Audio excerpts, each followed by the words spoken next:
My name is Nancy Maldonado, and I'm the president and CEO of the Chicano Federation of San Diego County. So we're a social services nonprofit, so we have a number of programs that are geared towards helping low-income families.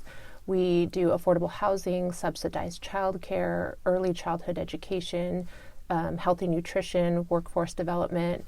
But again, it's all geared towards helping low-income families, which are really feeling the impact of what's happening right now. So the role that we've been able to play is just, collecting supplies and helping families. We've done a number of different collections depending on what people reach out and say that they're searching for. So initially when this first happened, we collected a lot of toys and things for the children that were being held in the detention centers, and we were able to deliver it to them. Right now we're there, there's different organizations that reach out to us and just want to donate.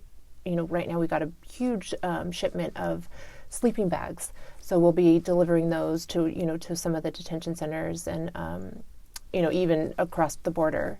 So that's really the role that we've been able to play, is helping with supplies. From the families that we work with and we see, they want to not depend on these programs. They want to work.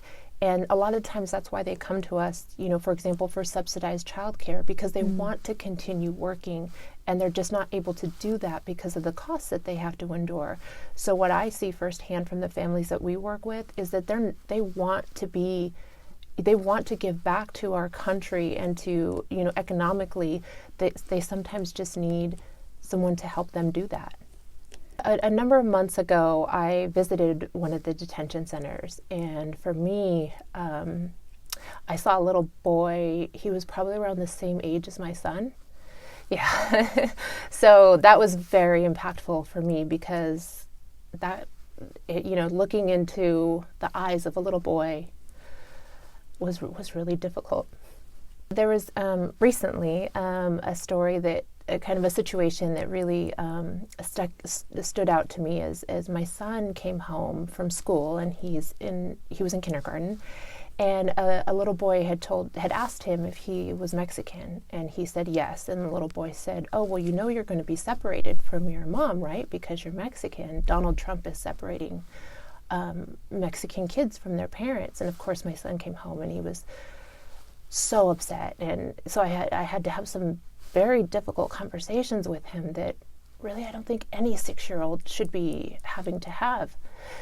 But the lesson that he taught me in that moment was, he said to me, "What can we do? What can we do?" I owned my own business and was working in the for-profit sector when I had my son. And I decided that, in order for me to raise the type of man that I wanted, someone who was empathetic and just rooted in compassion for others, that I needed to be an example to him. And that's when I switched the line of work that I was in, and I went into nonprofit, and I fell in love with it.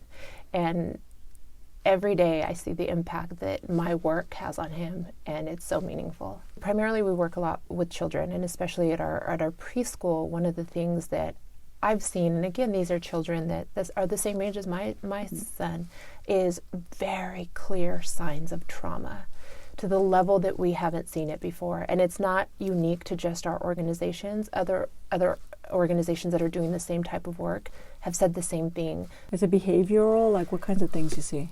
All of the above. So we see, developmental delays, we see a lot of behavioral issues, and, a lot of this is kind of stemming from everything that's going on. I mean, as you can imagine, being raised by parents who are living in constant fear, the impact that must have on a child. And so it displays itself in different ways. And one of the things that, we have had to do is hire a full-time mental health consultant for our preschool children. That's just heartbreaking. And that never happened before? You didn't No. have one before on staff? No. Okay. For me, it's been really just focusing on how I can channel my frustration, how I can use that in a tangible way. So often I hear people say, who's going to do something? That who is us. It's every single one of us. And so a lot of times I have to remind myself and the people around me, we are the who, and this is the now. And so just really kind of reminding myself that, each one of us, although maybe it's a small role, but together we can, if collectively we can make a difference.